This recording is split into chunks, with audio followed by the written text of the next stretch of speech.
그다음에 이제 김철웅 교수님께 좀 질문을 드리려고 하는데요. 교수님 또 바울 신학에서는 이 아벨의 제사 그리고 가인의 제사를 어떤 시각으로 바라보는지 설명을 좀 부탁드리겠습니다. 예, 사실 그 바울이 직접적으로 아벨과 가이드의 이름을 거론하면서 이렇게 얘기하는 대목은 없죠. 그렇지만 이제 상징적으로 이 가인과 아벨을 염두에 두고 하는 말은 꽤 있다고 봅니다. 우리가 그거를 이제 살펴볼 때 먼저 창세기 3장 15절 잠깐 보시고요. 창세기 3장 15절. 내가 너로 여자와 원수가 되게 하고 너는 뱀이죠. 너의 후손도 여자의 후손과 원수가 되게 하리니 여자의 후손은 내 머리를 상하게 할 것이요 너는 그의 발꿈치를 상하게 할 것이니라 하시고. 그러니까 이제 요 구절이 과연 메시아에 대한 구절이냐 아니냐 그거는 이제 상당한 논란이 있습니다만은 초대교회 교부들은 이거를 메시아 텍스트로 읽었던 거는 이제 확실해요. 그거 이제 나중에 기회 되면 따로 말씀드리도록 하고 여기서 중요한 건 뭐냐면은 아담의 실패 이후에 지금 하나님께서 뱀의 후손과 여인의 후손이라고 해서 두 종류의 미래 인류라고 할까요?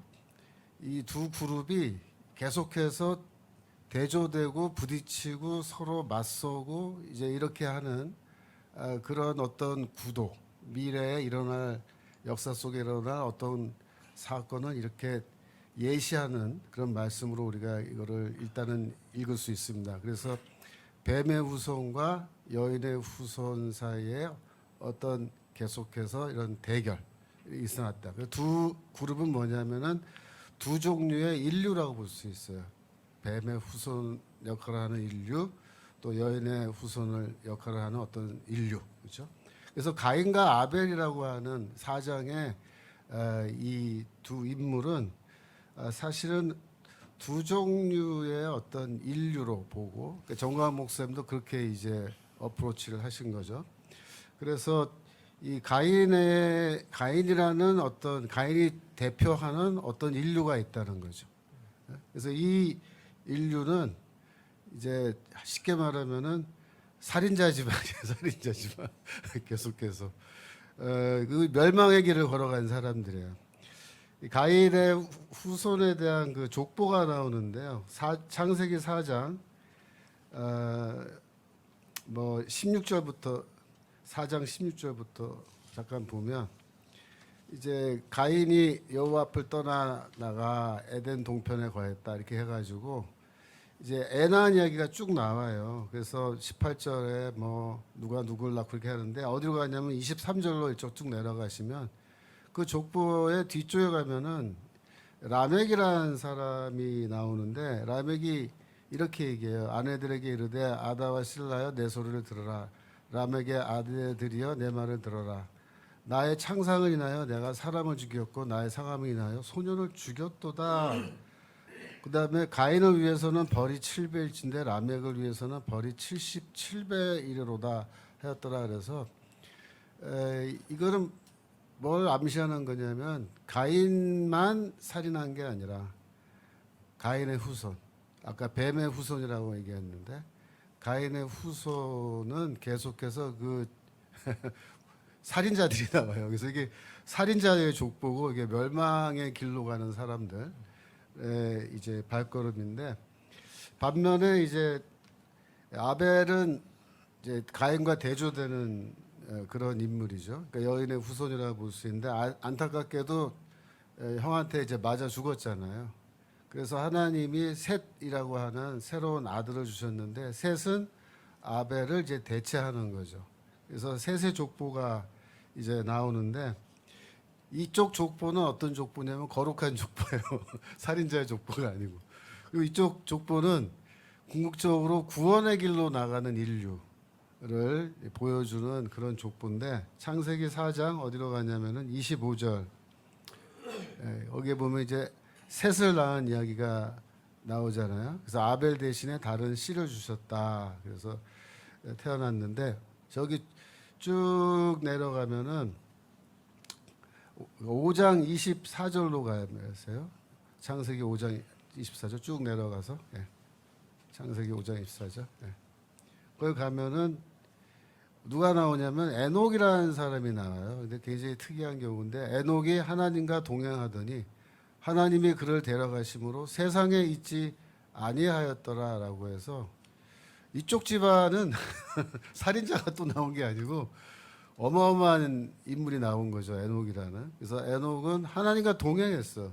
하나님과 동행한 거는 원래 아담이 에덴에서 동행했는데 에녹은 이 땅 위에서 동행하다가 하나님이 그를 데려가셨어요. 하늘로. 그래서 죽지 않고 하늘로 승천한 인물, 구약에 나오는 인물로서 뭐 엘리야라든가 에녹, 또 유대교 전승에서는 뭐 모세도 죽지 않고 하늘로 승천했다라고 그 모세 승천산 있잖아요. 느보산. 여하튼 하늘로 올라간 세 사람 중에 하나가 나오는데 이건 놀라운 족보죠. 그래서 이건 또 어떻게 연결되냐면 누가복음 3장에 가시면 누가복음 3장 38절로 가보세요. 누가복음 3장에 가면은 예수 그리스도의 족보가 나와요. 여러분들이 이제 예수의 족보는 마태복음 1장에도 이제 족보가 나오는데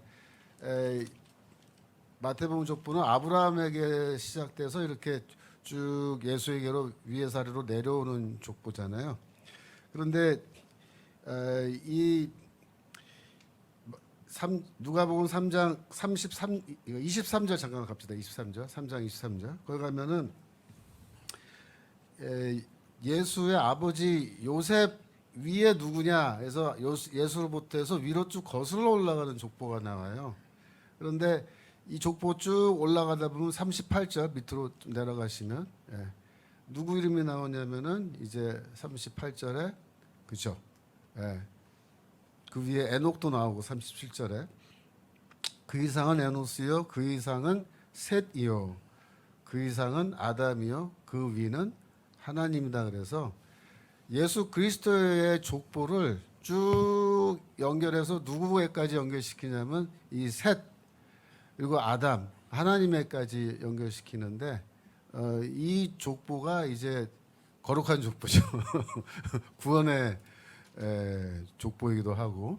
그래서 지금 창세기 4장에서 말하는 두 종류의 인간형을 이제 우리가 관심을 갖고 봐야 되는데 하나는 가인이라고 하는 인간형이고 하나는 이 아벨이라고 하는 그런 인간형. 거기서 우리가 관심을 더 갖고 봐야 되는 인간형은 이제 사실은 가인이라는 인간형이죠. 가인이라는 인간형이 우리에게 많은 교훈을 주고 시사점을 주는 거예요. 너희는 가인처럼 살면 안 된다. 가인처럼 행하면 안 된다라는 어떤 교훈을 주는 거죠. 근데 요 대목에서 이제 우리가 질문이 뭐냐면은 그러면 이게 무슨 혈통의 그러니까 구원을 받고 못 받고는 혈통의 문제냐? 내가 누구의 아들로 태어나고 누구의 딸로 태어나는 게 나의 구원을 결정짓는 거냐? 내가 어떤 집안에서 태어나는 것이 구원을 결정짓는 거냐? 그렇지가 않아요. 창세기를 읽어보면은 창세기 6장 잠깐 가보시면은 6장 2절 그러면 거기에 이제 사람이 1절에 사람이 땅에 번성하기 시작할 때 그들에게서 딸들이 나니 하나님의 아들들이 사람의 딸들이 아름다우고 자기들의 좋아하는 모든 자로 아내를 삼는지라. 그래가지고 이 셋의 후손, 그러니까 아벨을 이은 셋의 후손들이 이렇게 쭉 거룩한 족보인데 이 족보가 이렇게 쭉 거룩하게 잘 오다가 중간에 이렇게 삐끗해요. 삐끗하는데 여기에서 이제 문제 있는 자손들이 나오는 거죠.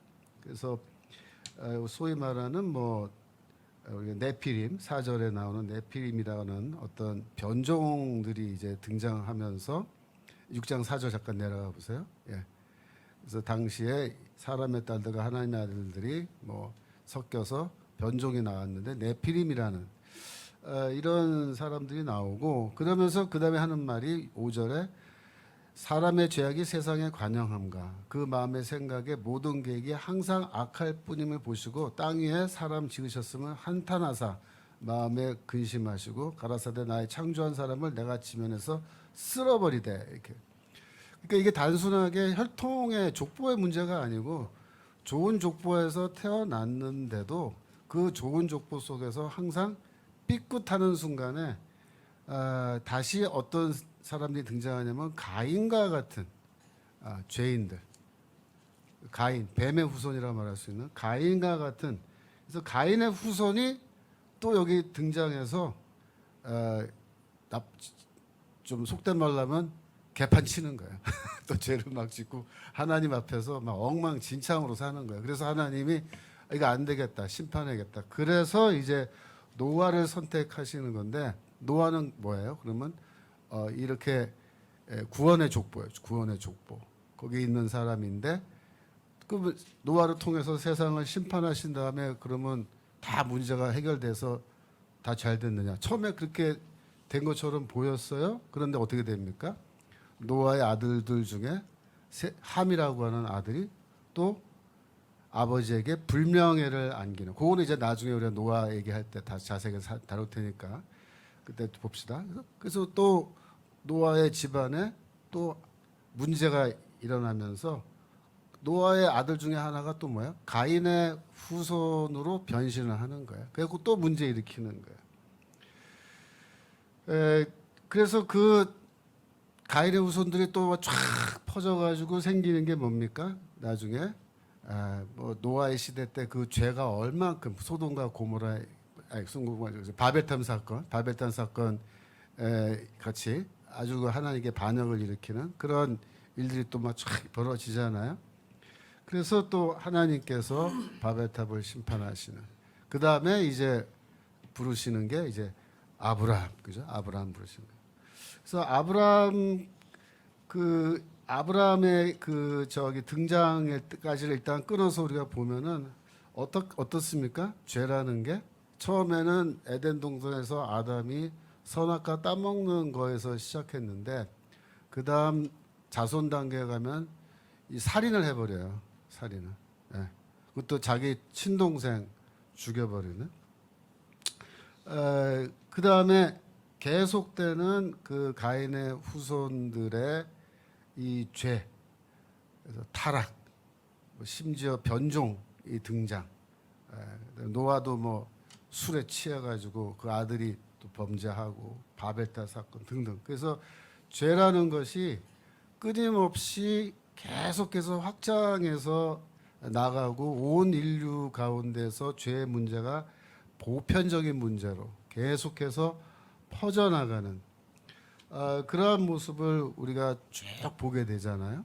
근데 이런 거는 뭐냐면은 결국 아담의 죄라는 것의 첫 번째 이제 한번 삐끗한 건데, 그것을 계기로 해서 그 후손들에게까지 하나님은 계속해서 기회를 주시고 찬스를 주지만은 끊임없이 이렇게 문제가 계속해서 퍼져나오고 확대되고 더 심각해지고 하는 이런 문제가 계속 나타나고 있는 것을 우리가 볼 수 있습니다. 특별히 아브라함에게 이제 이삭이 태어났고, 이삭에게서 두 아들이 태어났잖아요. 근데 그 두 아들의 이야기를 우리가 잠깐 좀 볼 필요가 있는데, 에서와 야곱이죠.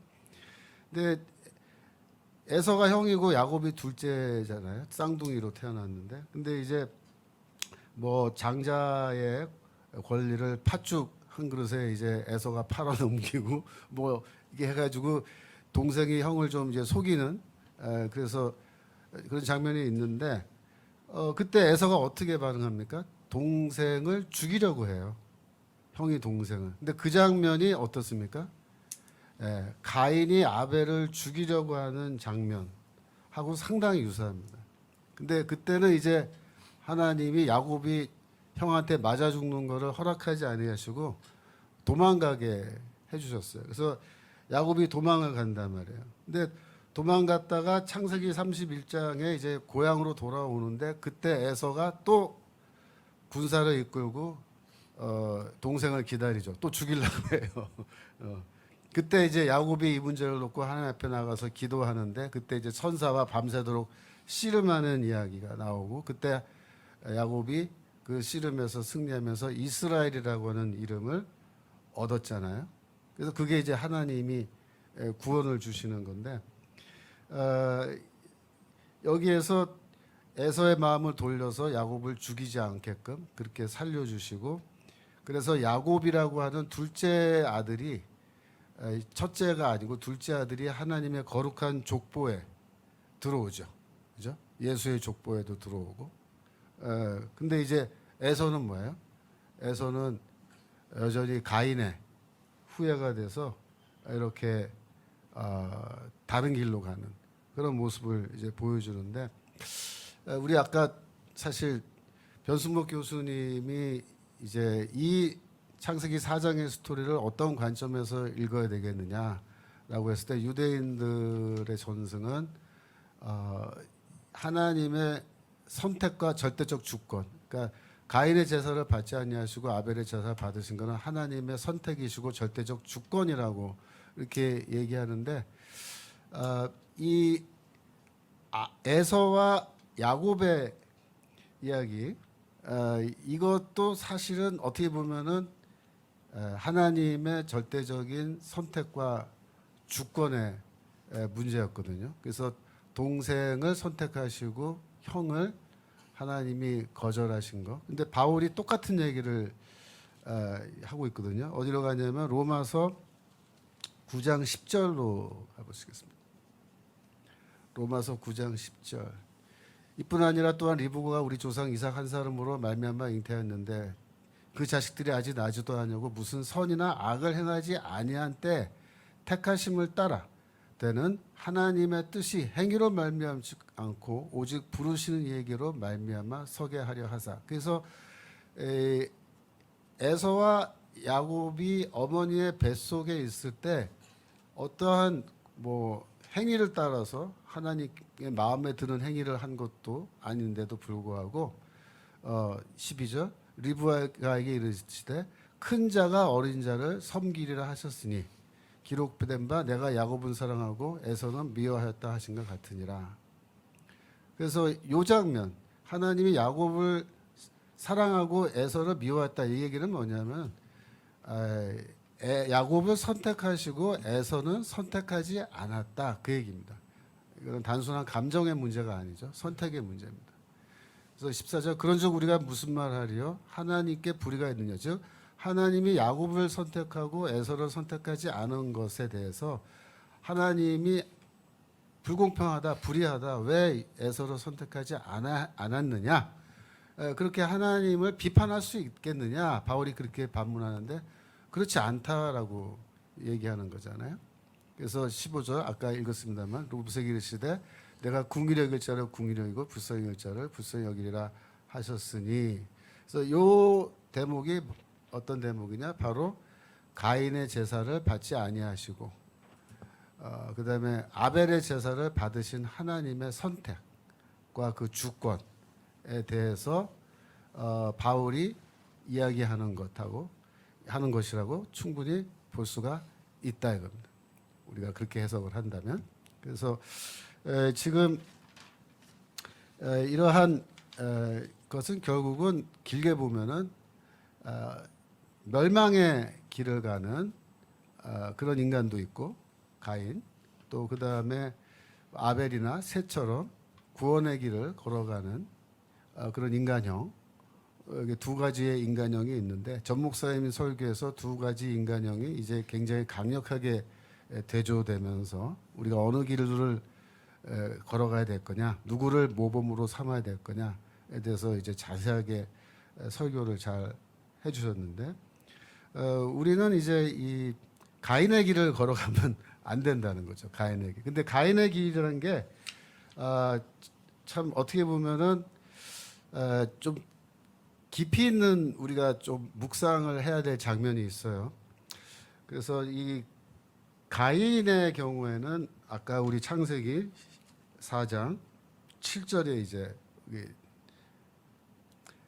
내가 선을 행하면 어찌 나질 들지 못하겠느냐, 선을 행치 아니하면 죄가 문에 엎드리느니라, 죄의 소원은 내게 있으나 너는 죄를 다스릴지니라 라고 이렇게 이야기할 때, 요 뒷부분이 굉장히 좀 중요한 심오한 그런 의미가 있는 성경 말씀이 아닌가, 그렇게 생각해서 이 부분을 조금 더 우리가 살펴보는데요. 사실 죄가 문 앞에 엎드려 있다라는 요 이야기는요. 어떤 느낌이 있냐면은 창세기 아니 욥기 38장 39절.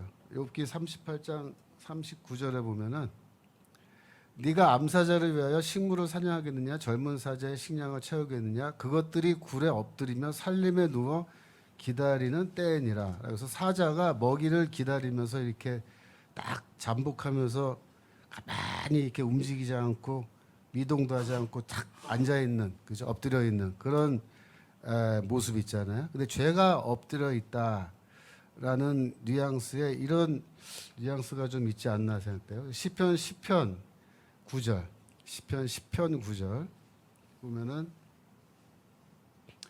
사자가 시편 10편 9절 사자가 그 굴열에 엎드린 같이 저가 은밀한 곳에 엎드려 가난한 자를 잡으려고 기다리며 자기 그물을 끌어 가난한 자를 잡나이다. 그죠?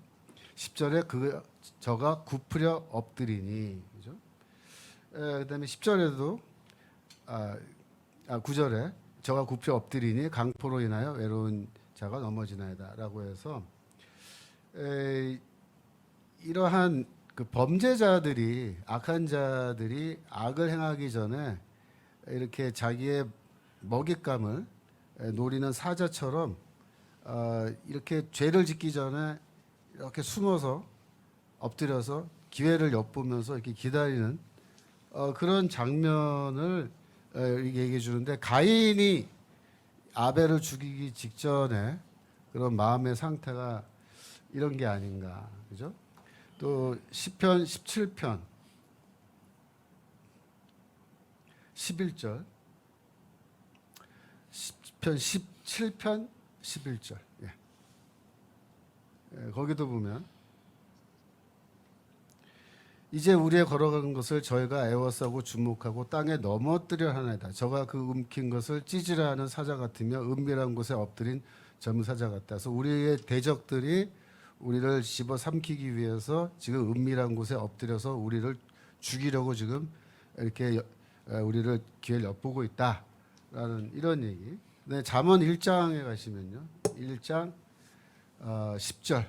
잠언 1장 10절.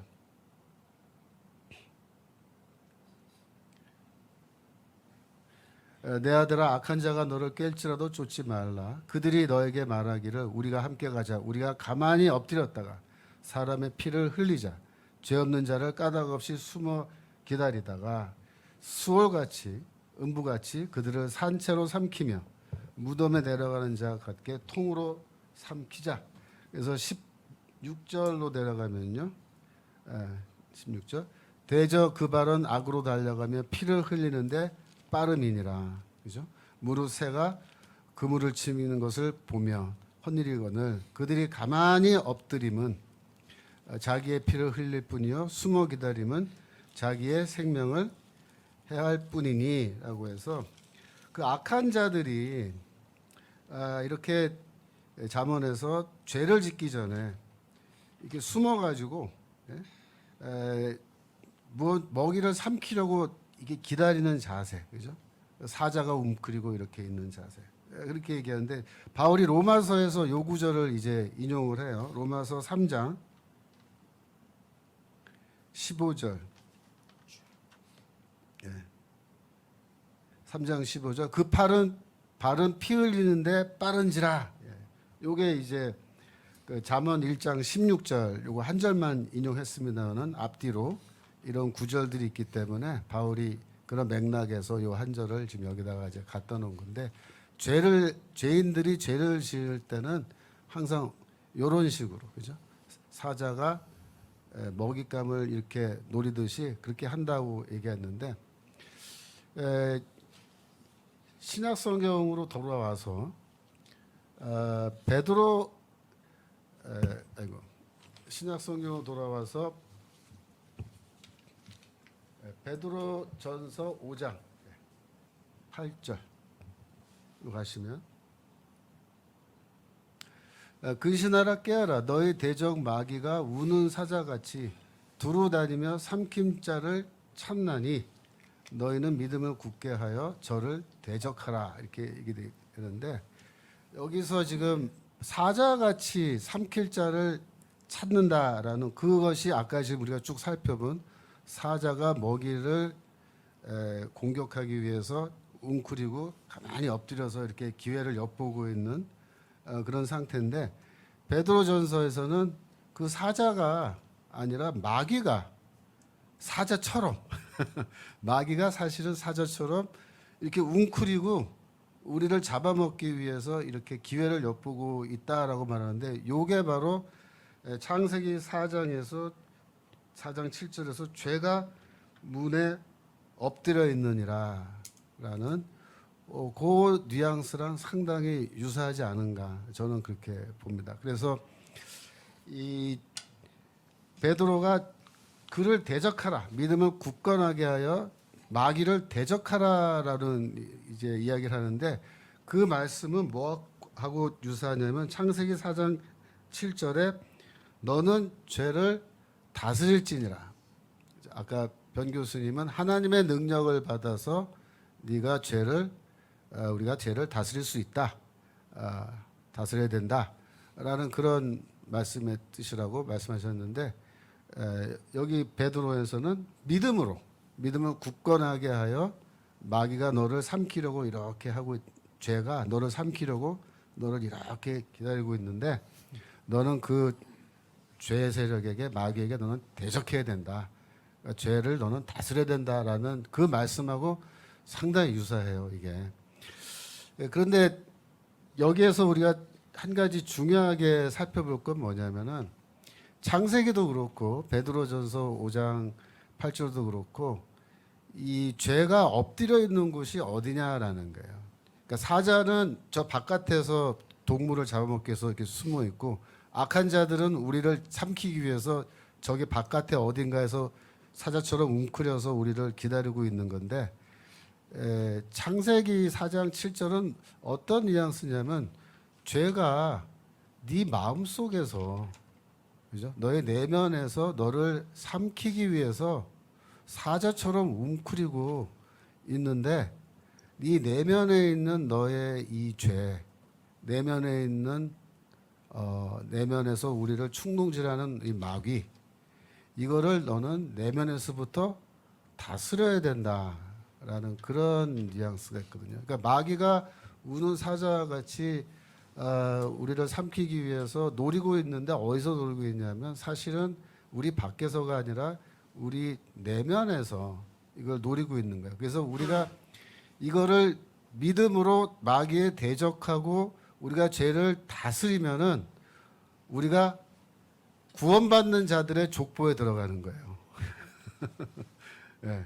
근데 여기서 다스리지 못하고 가인처럼 죄가 나를 삼키기 위해서 웅크리고 있는데 결국은 가인은 거기에 항복하고 말잖아요.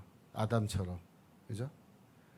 우리 내면의 그 욕망, 이 죄의 그 목소리에 순종하고 만단 말이에요. 그 죄를 다스리지 못한단 말이에요. 결국은 죄를 범하고 만단 말이에요. 아담은 따먹고 가인은 동생을 쳐 죽이고. 그랬을 때 그 결과는 뭐예요? 우리가 가인의 후예가 된 거예요. 가인의 후손이. 옛날에 한국에 그 황순원이라고 소설가가 있는데요. 제가 어렸을 때 읽은 책인데 가인의 후예라는 소설이 있어요. 사실은 그 황순원 선생님이 그 가인의 후예라는 그 소설을 쓰고 제목을 이렇게 붙일 때 이분도 아마 추측하기로는 예수 믿는 분이고 아마 그런 관점에서 이 소설을 물론 소설 내용은 이제 뭐 저기 예전에 그 우리나라 역사에 대한 어떤 소설인데요.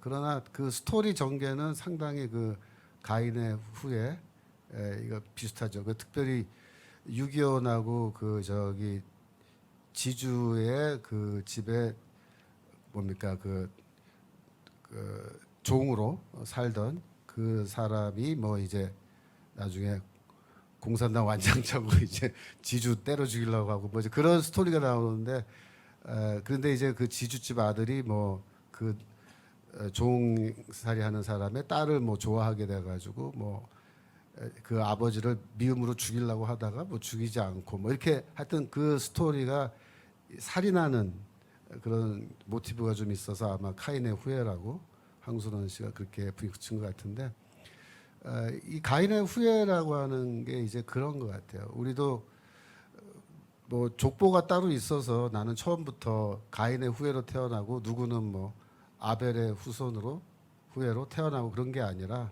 문제는 뭐냐면 하나님의 은혜를 받았느냐. 아까 우리 병 교수님 말씀하신 것처럼 하나님의 선택과 은총을 받았느냐라는 것이 중요하고 두 번째는 죄가 우리를 유혹하고 우리를 넘어뜨리려고 하는 그런 어떤 계기가 왔을 때 우리가 거기에 넘어가서 순종하고 무너지느냐 아니면 하나님의 은혜 속에서 믿음으로 그죠? 예수 그리스도 믿는 믿음으로 우리가 마귀와 대적해서 죄에게 항복하지 않고 마귀와 죄와 싸워서 이기는 그래서 결국은 구원의 족보에 들어가는 구원의 길로 들어가는 그런 사람이 되느냐 하는 거는 또 우리의 어떤 뭐랄까 자발적인 어떤 선택의 문제도 좀 있는 그죠? 그래서 은총도 중요하고 하나님의 은혜도 중요하고 그러나 우리가 정말 죄를 다스릴 수 있느냐 우리가 우리 안에 있는 죄 그러니까 로마서 8장 뭐 27절에서 바울이 말하는 내 안에 로마서의 8장 27절 잠깐 볼까요? 7장 27절 로마서 7장에 보시면 이제 27절 로마서 7장 그래서 바울이 우리 안에 내가 원하는 것을 원하는 것을 행하지 아니하고 정반대의 것을 이제 행하는데 뭐 거기 됐어요. 그래서 이 7장 23절 내 지체 속에 다른 법이 내 마음의 법과 싸워서 내 지체 속에 있는 죄의 법 아래로 나를 사로잡아 온 것을 본다. 그죠? 그래서 그 위에 좀 올라가시면 23절 위에 20절 만일 내가 원하지 않은 그것을 하면 이를 행하는 자가 내가 아니요 내 속에 거하는 죄다. 그래서 내 안에 거하는 죄 이게 뭐냐면 이 죄가 내 안에서 기다리고 있는 거예요. 엎드려서 호시탐탐 나로 하여금 기회가 되면 넘어뜨리려고 이렇게 하는데 우리 안에 있는 내 안에 있는 죄를 우리가 어떻게 한다? 다스려야 한다라는 그 이야기를 이제 하는 거예요. 그래서 로마서 5장 17절